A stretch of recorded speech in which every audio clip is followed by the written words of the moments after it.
আজকে দিদি যেই কাজটা করলেন বা যেই উদ্বোধনটা করলেন, শুধু একটা উদ্বোধন নয়, একটা শিলান্যাস নয়, এটা ঘাটাল লোকসভা কেন্দ্রের মানুষের দীর্ঘদিনের লড়াই। 2025-এ আমাদের বিধানসভার বাজেটে তিনি 500 কোটি টাকা স্যাংশনও করেন এবং আজকে তার শুভ উদ্বোধন হয়ে গেল। কেউ কথা রাখেনি, যিনি কথা রেখেছেন তার নাম হচ্ছে মমতা ব্যানার্জি, আমাদের 3 বারের মুখ্যমন্ত্রী। সিঙ্গুরের মাটি দিয়ে যদি উত্থান হয়, সিঙ্গুরের মাটি পতনের কারণ হবে।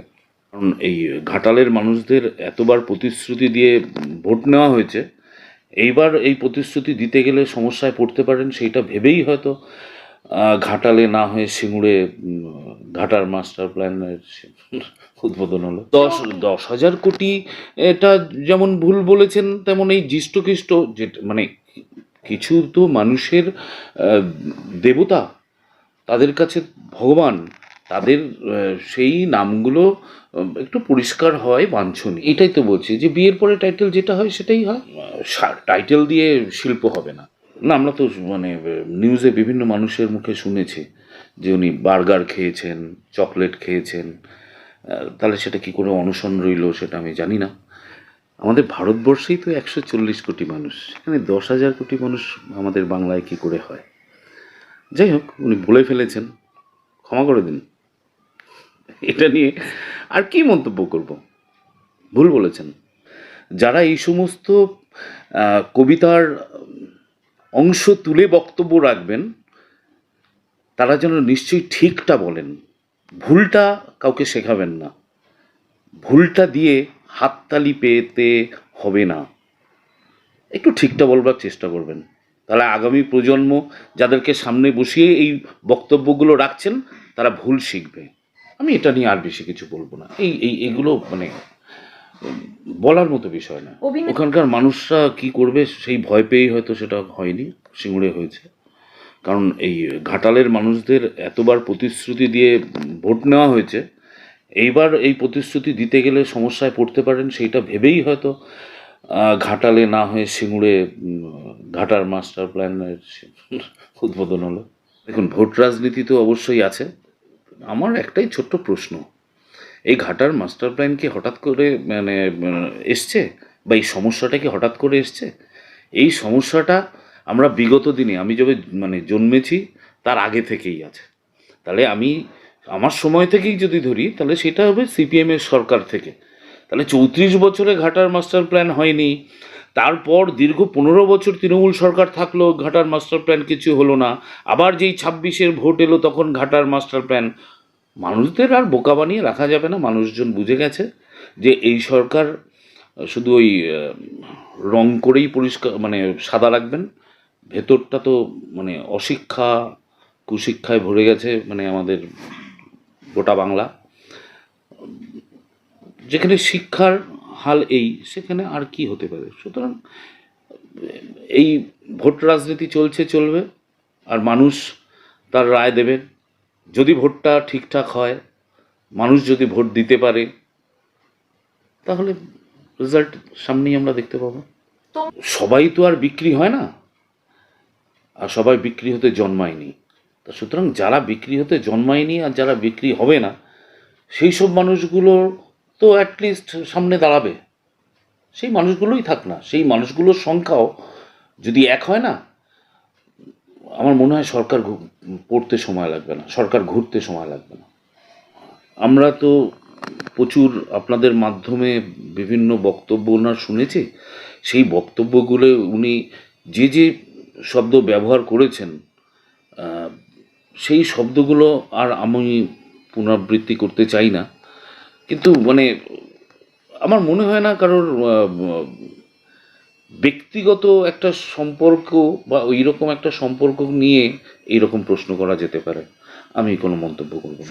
এটাই তো বলছি যে বিয়ের পরে টাইটেল যেটা হয় সেটাই হয়, টাইটেল দিয়ে শিল্প হবে না। তাহলে তিনি সিঙ্গুরে গিয়ে এই টাইটেল প্রসঙ্গ তুললেনই বা কেন? জানি না, উনি তো এরকম অনেক কিছুই বলে থাকেন। 1,500 কেজির বাচ্চাও যেমন জন্ম নেয় সেটা বলেন, আবার এটাও বলেছেন এরকম। তারপরে কি হবে? যেদিন প্রশ্ন করবেন আপনারা সরাসরি, সেদিন বলবেন স্লিপ অফ টাং, এর বাইরে আর কি হবে? তো সুতরাং উনি কী বলতে চেয়েছেন, কী বলতে চান না, সেটা তো আমাদের কাছে পরিষ্কার নয়। এই যে নাড়ুর কথা বললেন, উনি নাড়ু বলতে কী বুঝিয়েছেন, মানে বুঝিয়েছেন মানে সন্দেশখালির পিঠের মতো ঘটনা, না সেখানে নাড়ু বলতে বোম বাঁধা হবে, না নাড়ু বলতে নারকোলের যে নাড়ু সত্যি সত্যি হয় চিনি দিয়ে গুড় দিয়ে, সেই নাড়ু খাওয়ানো হবে সবাইকে, হোয়াট এভার, যা ইচ্ছা খুশি হতে পারে, কিন্তু সেটা তো আমরা জানি না, বা অন্য কিছু উনি ভেবে বলতে পারেন, কিন্তু সেটা তো পরিষ্কার নয়। পরিষ্কার কথা শুনলে তবে না পরিষ্কারভাবে বুঝতে পারবো, তার পরিষ্কার একটা উত্তর আমরা দিতে পারবো। সুতরাং মানে ওই আবছা কথায় মানে আমরা ভেবে নিয়ে কিছু উত্তর দিলাম সেটা করে তো লাভ নেই। না আমরা তো মানে নিউজে বিভিন্ন মানুষের মুখে শুনেছি যে উনি বার্গার খেয়েছেন, চকলেট খেয়েছেন, তাহলে সেটা কি করে অনশন রইল সেটা আমি জানি না। তবে হ্যাঁ আমরা দেখেছি যে উনি এখানে ছিলেন, মানে খবরে করেছেন তো, বার্গার খেয়ে হলেও চকলেট খেয়ে হলেও তো অনশন করেছেন। এই এসআইআর নিয়ে সম্পূর্ণ ভুল বোঝানো হয়েছে, মানুষের মধ্যে ভীতি তৈরি করা হয়েছে। এসআইআরটা কি এখন তো মানুষ বুঝতে পেরেছে যে আপনি ভারতবর্ষের নাগরিক, সেই কাগজপত্রগুলো আপনার যা যা আছে সেগুলো দিন। আপনি ভারতবর্ষের নাগরিক নন তখন আপনার সেটা টেনশন হবে। প্রতিটা সভ্য দেশ তার দেশকে একটু ঝাড়াই বাছাই করে, এই প্রক্রিয়া কি ভারতবর্ষ প্রথম হলো? এর আগেও তো হয়েছে। পশ্চিমবঙ্গ ছাড়াও আমাদের ভারতবর্ষের আমি বিভিন্ন রাজ্যে পশ্চিমবঙ্গের হচ্ছে। কথা বলছি না, ভারতবর্ষ কি প্রথম হলো? এর আগেও তো হয়েছে। তাহলে তখন এত সমস্যা হয়নি, এখন এত সমস্যা কেন? এই মানে আমাদের মুখ্যমন্ত্রী যখন বিরোধী দলনেত্রী ছিলেন, বা তিনি আমাদের রেলমন্ত্রী রেলমন্ত্রী ছিলেন 2004 সালে, মোস্ট প্রবাবলি কি 5 সালে, সেই সময় তিনি তো সংসদে দাঁড়িয়ে স্পিকারের দিকে কিছু কাগজ ছুঁড়ে দিয়ে বলেছিলেন যে আমাদের বাংলাতে এখনই এসআইআর প্রয়োজন, ভোটার লিস্ট সংশোধন প্রয়োজন। প্রচুর বাংলাদেশি, প্রচুর মানে যারা ভারতীয় নয় তারা সিপিএমকে ভোট দিয়ে সিপিএম সরকারকে রাখছে, এই ভুয়ো ভোটগুলোকে বাদ দিতে হবে।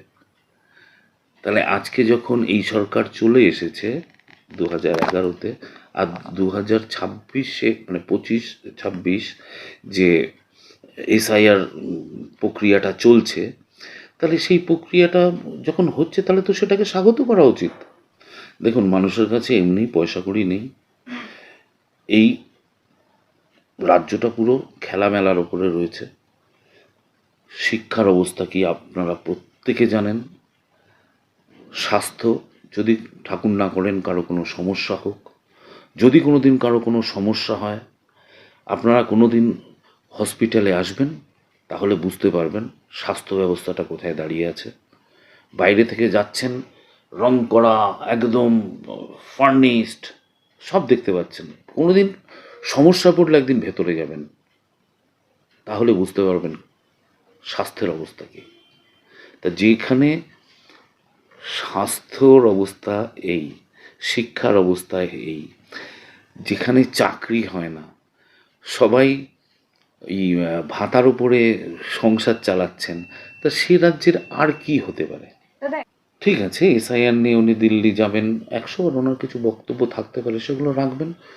হয় তখন তিনি ভুল করেছিলেন সেটা বলবেন যে আমি তখন চেয়েছিলাম ভুল করেছি, অথবা এখন বলবেন যে আমি এখন প্রতিবাদ করে ভুল করেছি, আপনারা যেটা করছেন করুন, অথবা গিয়ে বলবেন এই এসআরটাই হলে আমার এই সমস্যা হবে, সেগুলো আপনারা বন্ধ করুন। কিছু তো একটা হবে। সিঙ্গুরের মাটি দিয়ে যদি উত্থান হয়, সিঙ্গুরের মাটিই পতনের কারণ হবে।